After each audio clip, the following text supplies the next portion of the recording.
Hello friends, स्वागत है आपका आपके अपने YouTube channel the age of science में।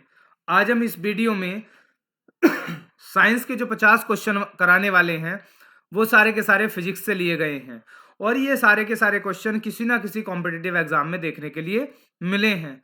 ये सारे क्वेश्चन आपके super TET, TET, UP TET, C TET और जो स्टेट टैट होते हैं अदर उनमें और यूपी ट्रिपल एससी के एग्जाम में देखने के लिए मिले हैं।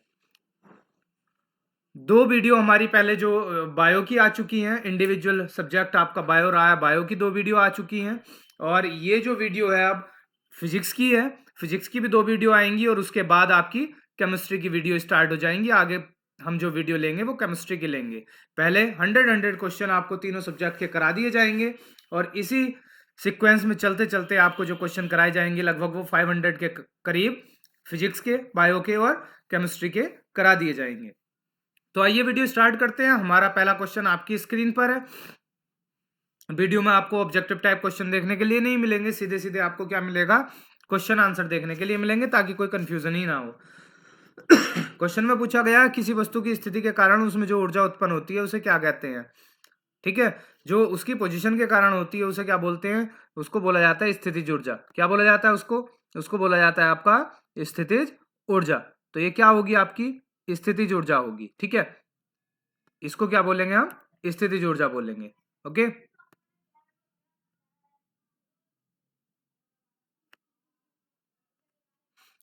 नेक्स्ट क्वेश्चन पर चलते हैं। क्वेश्चन नंबर टू टू में पूछा जा रहा है एसआई पद्धति में सामर्थ्य का मात्रक क्या होता है। सामर्थ्य मतलब शक्ति, शक्ति का मात्रक यानी कि पावर, पावर का मात्रक क्या होता है ये पूछा जा रहा है। किसका मात्रक पूछा जा रहा है, पावर का मात्रक पूछा जा रहा है। पावर का मात्रक क्या होगा, तो पावर का जो मात्रक होता है वो क्या होता है, पावर का मात्रक होता है जूल प्रति सेकंड। इसी को हम क्या बोलते हैं, इसी को हम वॉट बोलते हैं। जूल प्रति सेकंड को ही क्या बोला जाता है, वॉट बोला जाता है। नेक्स्ट क्वेश्चन, नेक्स्ट क्वेश्चन में पूछा जा रहा है ध्वनि की तीव्रता कौन से यंत्र से मापी जाती है, यानी कि intensity of sound.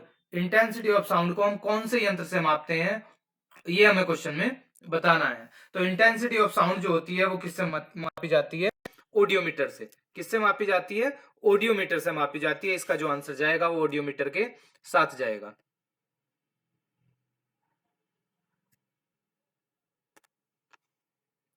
Next question number 4 question, पृष्ठ तनाव का मात्रक क्या होता है। पृष्ठ तनाव यानी कि सरफेस टेंशन।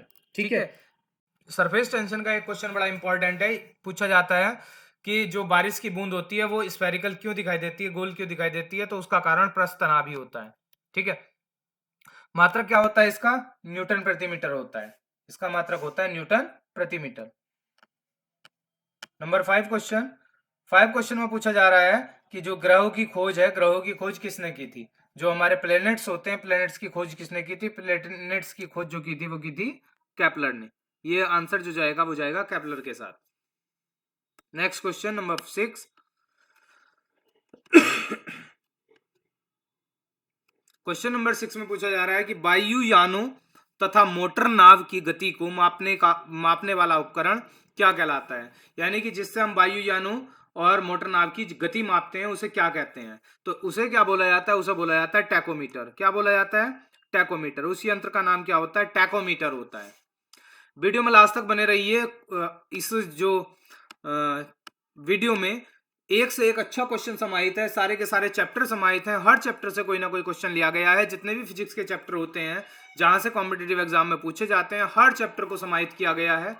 इसलिए वीडियो तक में लास्ट तक बने रहिए, आपको वीडियो उम्मीद है पसंद आएगा।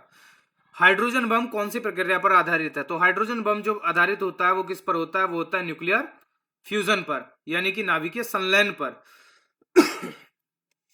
अब एक और चीज यहाँ पे, हाइड्रोजन बम तो आपका नाभिकीय संलयन पर है। अगर परमाणु बम पूछ लिया जाए, क्या पूछ लिया जाए, परमाणु बम, परमाणु बम, तो परमाणु बम किस पर आधारित होगा। अगर परमाणु बम की बात करेंगे तो ये किस पर होता है, ये होता है नाभिकीय, किस पर होता है, नाभिकीय विखंडन पर।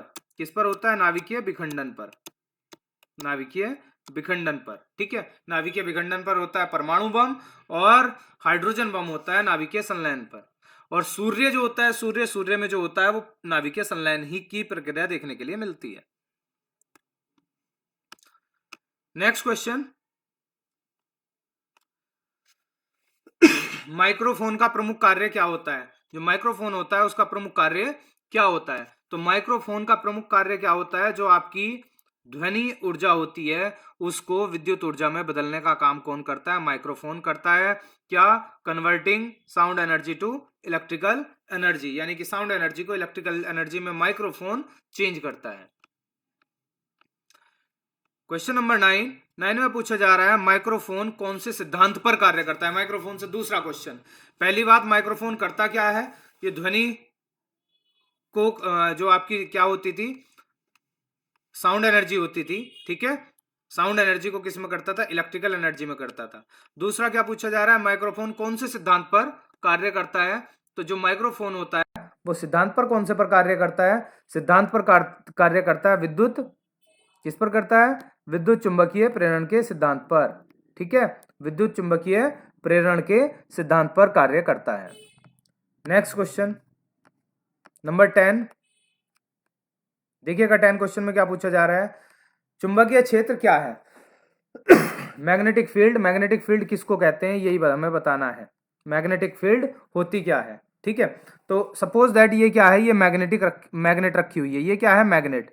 और इसके जो चारों ओर का ये क्षेत्र है, ये जो चारों ओर का क्षेत्र है यही क्या कहलाता है? मैग्नेटिक फील्ड कहलाता है। यानी कि चुंबक के चारों ओर का वह क्षेत्र, चित्र नहीं, ये क्या है? क्षेत्र। चुंबक के चारों ओर का वह क्षेत्र जिसमें चुंबक के प्रभाव का अनुभव किया जाता है उसे क्या बोलते हैं? चुंबकीय क्षेत्र बोलते हैं। तो मान लिया यहाँ चुंबक रखी हुई है और इसका प्रभाव जहां तक पड़ रहा है उसे क्या बोलते हैं हम? उसको बोलते हैं हम मैग्नेटिक फील्ड। यानी कि चुंबक के चारों ओर का वह क्षेत्र जिसमें चुंबक के प्रभाव का अनुभव किया जा सकता है वही क्या कहलाता है? चुंबकीय क्षेत्र कहलाता है। नंबर 11, क्वेश्चन नंबर 11 क्या है? चुंबक के दो ध्रुवों को मिलाने वाली रेखा को क्या कहते हैं? चुंबक के जो दो ध्रुवों को मिलाती है उसे क्या बोलते हैं? ठीक है, उसे बोलते हैं आप मैग्नेटिक एक्सिस, यानी कि चुंबकीय अक्ष। जो चुंबक के दो ध्रुवों को मिलाती है उसे क्या बोलते हैं? Magnetic axis. नंबर 12 में पूछा जा रहा है विशिष्ट चालकता का एसआई मात्रक क्या होता है? विशिष्ट चालकता का जो मात्रक होता है वो क्या होता है? Ohm metre inverse. ठीक है, क्या होता है? Ohm inverse metre inverse. Ohm inverse metre inverse, ये किसका मात्रक है? स्पेसिफिक कंडक्टिविटी का। क्वेश्चन नंबर 13 में पूछा जा रहा है विद्युत फ्यूज कौन सी धातु का बना होता है? ठीक है, जो विद्युत के फ्यूज यूज किए जाते हैं, हमारे जो बोर्ड में फ्यूज लगे हुए होते हैं वो कौन सी धातु के होते हैं? वो होते हैं, पहला तो होता है उसमें टिन यानी कि SN, और दूसरा क्या होता है? सीसा यानी लेड। ठीक है, टिन और लेड के बने होते हैं। टिन कितना होता है? टिन होता है 63%, और जो आपका लेड होता है वो होता है 37%। ओके, तो इन चीजों के बने होते हैं, यानी कि ये जो फ्यूज बने होते हैं एक मिश्र धातु के बने होते हैं। मिश्र धातु आपकी टिन और लेड की बनी हुई होती है।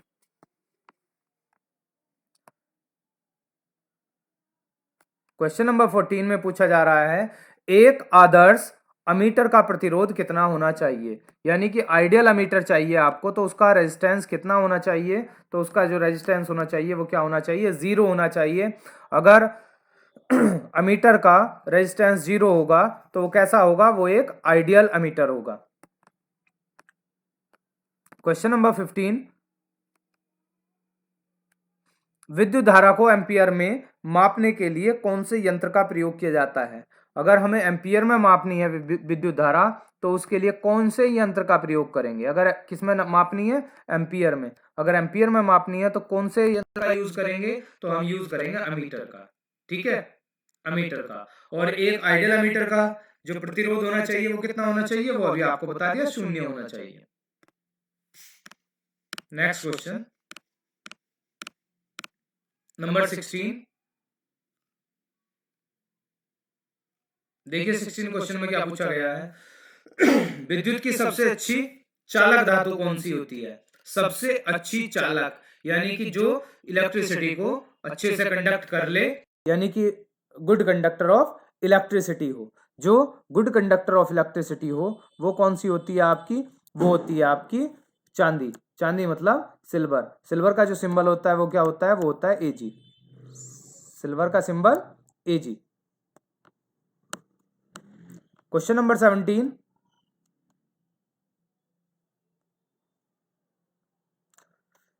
स्पष्ट दृष्टि की न्यूनतम दूरी कितनी होती है? स्पष्ट दृष्टि की न्यूनतम दूरी कितनी होती है? तो कितनी होती है? 25 सेंटीमीटर। कितनी होती है? 25 सेंटीमीटर। यानी कि हमें कितनी दूर से पढ़ना चाहिए? लगभग 25 सेंटीमीटर दूर से हमें पढ़ना चाहिए। यही स्पष्ट दृष्टि की न्यूनतम दूरी होती है। क्वेश्चन नंबर 18, देखिए अभी मैंने बताया था, ये क्वेश्चन ऊपर बताया था, वर्षा की बूंदों के गोलीय आकार का उल्लेख करने के लिए जल के किस गुण का प्रयोग किया जाता है? ठीक है, अभी मैंने बताया था ये किस गुण का प्रयोग किया जाता है, तो ये अभी बताया था आपको, सरफेस टेंशन, यानी कि पृष्ठ तनाव। जो इसका आंसर रहेगा ये बिल्कुल सही होगा। यानी कि जो वर्षा की बूंद होती है, रेन ड्रॉप होती है, वो किसकी वजह से होती है? स्फेरिकल। वो होती है आपके पृष्ठ तनाव की वजह से। नेक्स्ट क्वेश्चन, क्वेश्चन नंबर 19, ध्वनि तरंगे किस प्रकार की तरंगे होती हैं? ध्वनि तरंगे जो होती हैं वो किस प्रकार की तरंगे होती हैं? तो वो जो होती हैं वो कौन सी होती है? अनुदैर्ध्य तरंगे होती हैं, यानी कि longitudinal mechanical waves. Longitudinal mechanical waves कौन होती हैं? ये होती हैं आपकी ध्वनि तरंगे। ध्वनि तरंगे लॉन्गिट्यूडनल मैकेनिकल वेव्स होती हैं। क्वेश्चन नंबर 20, देखिए क्वेश्चन 20 में पूछा जा रहा है, द्रव्य की कौन सी अवस्था में ध्वनि की चाल सर्वाधिक होती है? अब द्रव्य की जो अवस्थाएं होती हैं वो कितनी होती हैं? 3 अवस्थाएं द्रव्य की होती हैं। पहली कौन सी होती है? सॉलिड। दूसरी कौन सी होती है? लिक्विड। तीसरी कौन सी होती है? गैस। अब इन्हीं में पूछा जा रहा है कि जो द्रव्य की अवस्थाएं हैं उनमें से कौन सी अवस्था में ध्वनि की चाल सर्वाधिक होती है? तो ध्वनि की चाल जो सर्वाधिक होती है वो किस में होती है? सॉलिड में होती है। ठीक है, फिर किस में होती है? लिक्विड में। यानी कि सॉलिड में होगी सबसे ज्यादा, फिर किस में होगी? लिक्विड में होगी, और गैस में होगी सबसे कम। तो ध्वनि की चाल सबसे ज्यादा किस में होती है? सॉलिड में होती है। क्वेश्चन नंबर 21, वायु में ध्वनि की चाल कितनी होती है? वायु में पूछा जा रहा है ध्वनि की चाल वो कितनी होती है? 332 मीटर प्रति सेकंड होती है वायु में ध्वनि की चाल। नेक्स्ट क्वेश्चन, विद्युत चुंबकीय तरंगे किसकी बनी होती हैं? यानी कि कौन सी वो चीज है जिसकी विद्युत चुंबकीय तरंगे बनी होती हैं? तो वो क्या है? फोटोन। किसकी बनी होती हैं? विद्युत चुंबकीय तरंगे बनी हुई होती हैं फोटोन की, यानी कि इलेक्ट्रोमैग्नेटिक वेव्स जो बनी हुई होती हैं वो होती हैं फोटोन की। नंबर 23, 23 में क्या कह रहा है क्वेश्चन में कि कैलोरी क्या है? कैलोरी क्या है? सबसे पहली बात तो कैलोरी एक मात्रक है, और किस चीज का मात्रक है?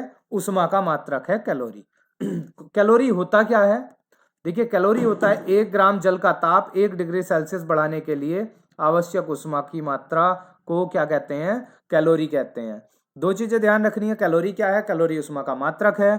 डेफिनेशन क्या है? 1 ग्राम जल का ताप 1 डिग्री सेल्सियस बढ़ाने के लिए जिस उष्मा की आवश्यकता पड़ती है उसे क्या बोला जाता है? उसी को बोला जाता है कैलोरी। ठीक है, यानी कि 1 ग्राम जल का ताप 1 डिग्री सेल्सियस बढ़ाने पर आवश्यक उष्मा की मात्रा, जो उष्मा की आवश्यकता पड़ती है उसकी मात्रा को क्या बोलते हैं? हम कैलोरी बोलते हैं। क्वेश्चन नंबर 24, क्वेश्चन नंबर 24 में क्या पूछा जा रहा है? 24 में पूछा जा रहा है 1 कैलोरी में कितने जूल होते हैं? 1 कैलोरी में कितने जूल होते हैं? तो 1 कैलोरी में जो जूल होते हैं वो कितने होते हैं आपके? 4.186।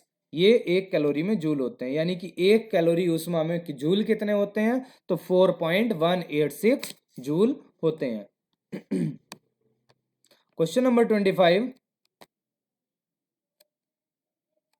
जड़त्व के प्रथम नियम को अन्य किस नाम से जाना जाता है? जो आपका लॉ ऑफ इनर्शिया है उसको, फर्स्ट लॉ ऑफ इनर्शिया, उसे अन्य किस नाम से जाना जाता है? तो उसे बोलते हैं गैलीलियो का नियम, गैलीलियो लॉ। गैलीलियो लॉ आपके जड़त्व के प्रथम नियम को बोला जाता है। नंबर 26, क्वेश्चन नंबर 26, देखिए क्या है 26 में। एक प्रकाश वर्ष में कितने मीटर होते हैं? एक प्रकाश वर्ष में मीटर कितने होते हैं? तो ये होते हैं 9.46 into 10 to the power 15, 10 to the power 15, 10 की घात 15। ये किस में होते हैं? एक प्रकाश वर्ष में। प्रकाश वर्ष किसकी इकाई है? अगर ये पूछा जाए प्रकाश वर्ष किसका मात्रक है, तो प्रकाश वर्ष किसका मात्रक होता है? ये होता है दूरी का। दूरी मतलब डिस्टेंस का। डिस्टेंस का मात्रक क्या होता है?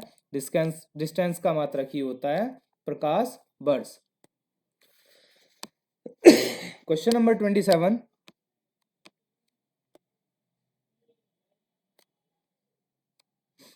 वे सभी मात्रक जो मूल मात्रकों की सहायता से व्यक्त किए जाते हैं कहलाते हैं। मतलब उनको हम क्या कहते हैं? जो मूल मात्रकों की सहायता से क्या किए जाते हैं? व्यक्त किए जाते हैं, उनको बोलते हैं हम व्युत्पन्न मात्रक, मतलब डेराइव्ड यूनिट। क्या बोलते हैं उनको? व्युत्पन्न मात्रक, मतलब डेराइव्ड यूनिट बोलते हैं।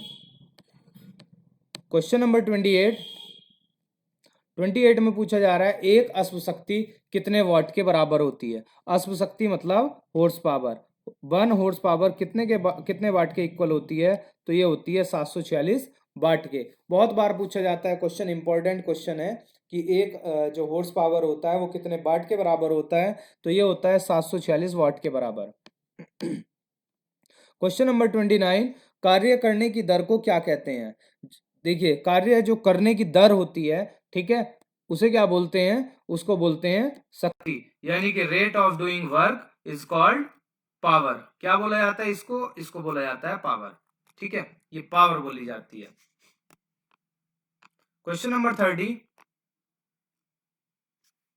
पृथ्वी के लिए पलायन वेग का मान कितना होता है?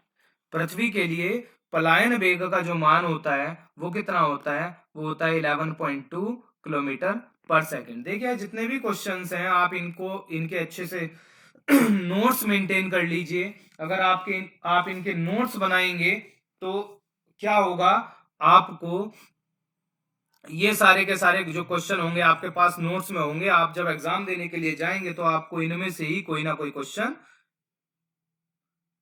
मिलेगा। जो हमारे 50 क्वेश्चन की वीडियो है इसमें से ही कई क्वेश्चन मिल जाएंगे। और जब हमारे सारे के सारे वीडियोस को देख के आप उनके नोट्स बना लेंगे तो आपके जो आने वाला एग्जाम है पक्का इनमें से ही सारे क्वेश्चन मिल जाएंगे। नेक्स्ट क्वेश्चन नंबर 31, पृथ्वी के अति निकट चक्कर लगाने वाले उपग्रह को का परिक्रमण काल कितना होता है? पृथ्वी के अति निकट यानी कि पृथ्वी के बिल्कुल पास में चक्कर लगाने वाले उपग्रह का परिक्रमण काल कितना होता है? तो जो अति निकट होता है उसका जो परिक्रमण काल होता है वो कितना होता है? 1 घंटा 24 मिनट। कितना होता है? 1 घंटा 24 minute. Question number 32, question number 32 में पूछा जा रहा है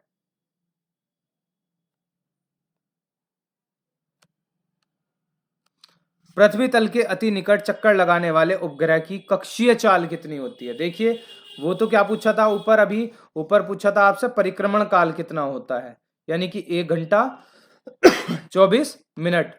और यहाँ क्या पूछा जा रहा है? कक्षीय चाल कितनी होती है?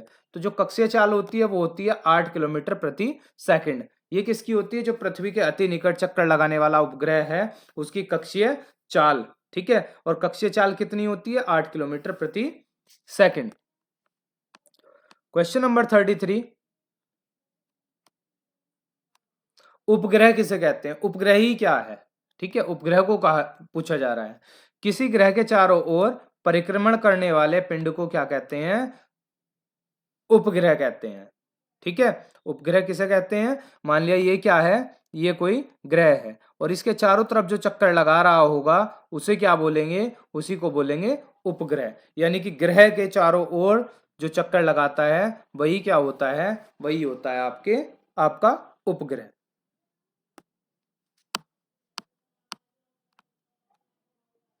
जी का मान न्यूनतम कहां पर होता है? ठीक है, सबसे कम यानी कि जी जो होता है गुरुत्वीय त्वरण, इसका मान सबसे कम कहां पर होता है? यह है गुरुत्वीय त्वरण। स्मॉल जी क्या होता है? स्मॉल जी होता है गुरुत्वीय त्वरण, और जो कैपिटल जी होता है, कैपिटल जी की बात करें तो कैपिटल जी क्या होता है? गुरुत्वाकर्षण बल। तो जी का मान जो सबसे ज्यादा होता है वो किस पर होता है? इक्वेटर पर होता है, यानी कि विषुवत रेखा पर। विषुवत रेखा पर जी का मान न्यूनतम होता है। 35वां क्वेश्चन स्क्रीन पर है। जब बर्फ पानी पर तैरता है तो उसके आयतन का कितना भाग पानी के ऊपर रहता है? ठीक है, पानी का कितना भाग उसके ऊपर रहता है, यानी कि पानी से बाहर जो दिखाई देता है वो कितना भाग दिखाई देता है? तो वो भाग जो दिखाई देता है वो दिखाई देता है 1/10 भाग। कितना दिखाई देता है? 1/10 भाग कहाँ दिखाई देता है? वो दिखाई देता है पानी के ऊपर। बाकी सारे के सारा भाग कहाँ, मतलब क्या अगर परसेंटेज में पूछा जाए तो 10% भाग ऊपर दिखाई देता है और 90% भाग जो रहता है वो पानी के अंदर रहता है। ठीक है, जब बर्फ पानी पर तैरती है तब की ये कंडीशन है। क्वेश्चन नंबर 36, दूध की शुद्धता मापने वाले यंत्र को क्या कहते हैं? जो दूध की शुद्धता मापता है उस यंत्र को क्या बोला जाता है? उस यंत्र को बोला जाता है दुग्धमापी, यानी कि लैक्टोमीटर। लैक्टोमीटर ही हमें यह बताता है कि दूध कितना शुद्ध है। क्वेश्चन नंबर 37,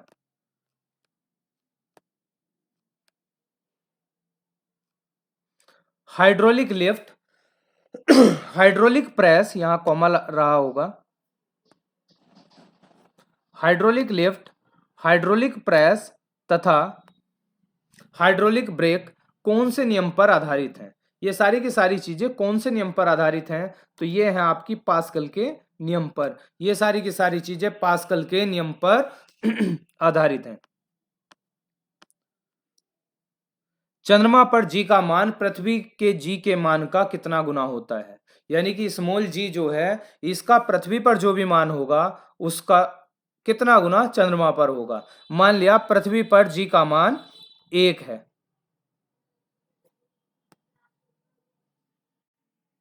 पृथ्वी पर जी का मान क्या है? मान लिया 1 है। ठीक है, तो बोल रहा है चंद्रमा पर कितना होगा? तो चंद्रमा पर होगा 1/6 गुना।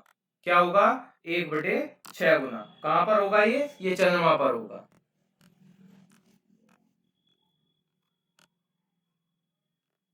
क्वेश्चन नंबर 39, ध्वनि दिन की अपेक्षा रात में अधिक दूरी तक सुनाई पड़ती है, क्यों?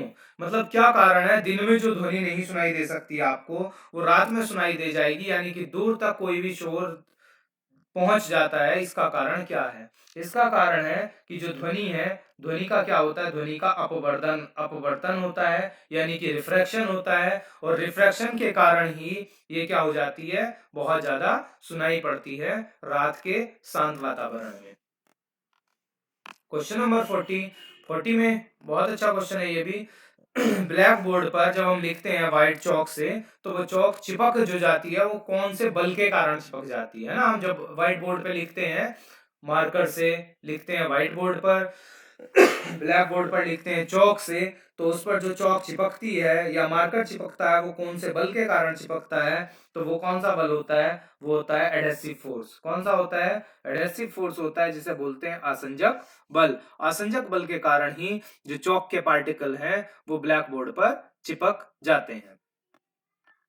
क्वेश्चन नंबर 41 में पूछा जा रहा है वायुमंडल में बादलों के तैरने का क्या कारण है? यानी कि जो वायुमंडल है, वायुमंडल में आपके जो क्लाउड हैं वो फ्लोट करते हैं, इसका कारण क्या है? तो किस पर डिपेंड करता है? ये डिपेंड करता है आपका डेंसिटी पर। इसका जो मेन रीजन है वो क्या है? डेंसिटी। क्वेश्चन नंबर 42,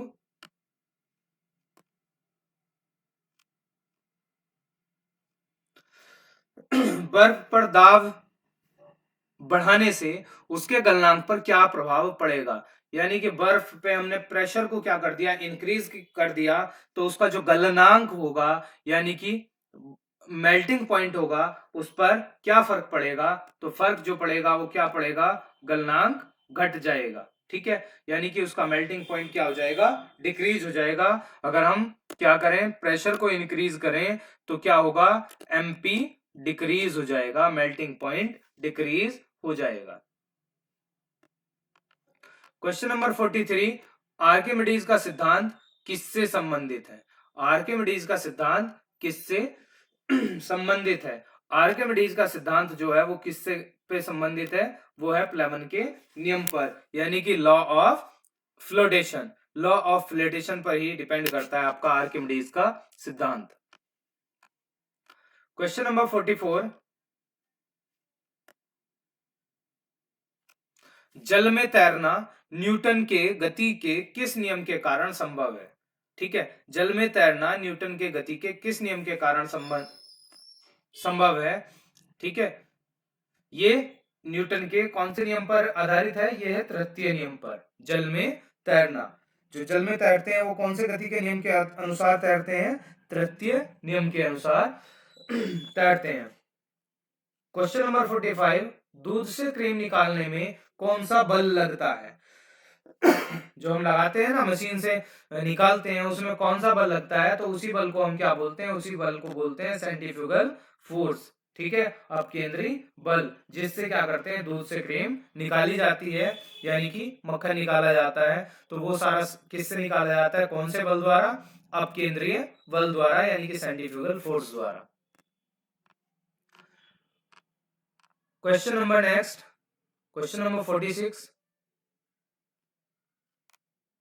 46 स्क्रीन पर आपकी। चाबी भरी हुई घड़ी में कौन सी ऊर्जा होती है? यानी कि घड़ी में चाबी भरी हुई है या घड़ी चल रही है, घड़ी में कौन सी ऊर्जा होती है? तो घड़ी में जो ऊर्जा होती है वो कौन सी होती है? स्थितिज ऊर्जा होती है, यानी कि पोटेंशियल एनर्जी होती है। ठीक है, क्या होती है? Potential energy. क्वेश्चन नंबर 47, कैमरे में किस प्रकार का लेंस प्रयोग किया जाता है? जो कैमरा होता है, कैमरे में किस प्रकार का लेंस प्रयोग किया जाता है? तो कैमरे में जो लेंस प्रयोग किया जाता है वो कौन सा किया जाता है? उत्तल लेंस प्रयोग किया जाता है। कैमरे में उत्तल लेंस प्रयोग किया जाता है। क्वेश्चन नंबर 48,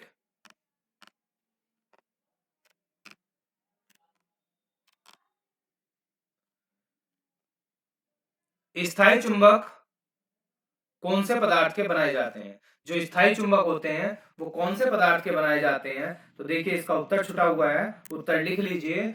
स्थायी चुंबक जो होते हैं वो किसके बनाए जाते हैं? वो बनाए जाते हैं स्टील के। ठीक है, किसके बनाए जाते हैं? स्टील के। स्टील के बनाए जाते हैं आपके स्थायी चुंबक, स्टील। यहां से जो आंसर सही जाएगा वो जाएगा स्टील।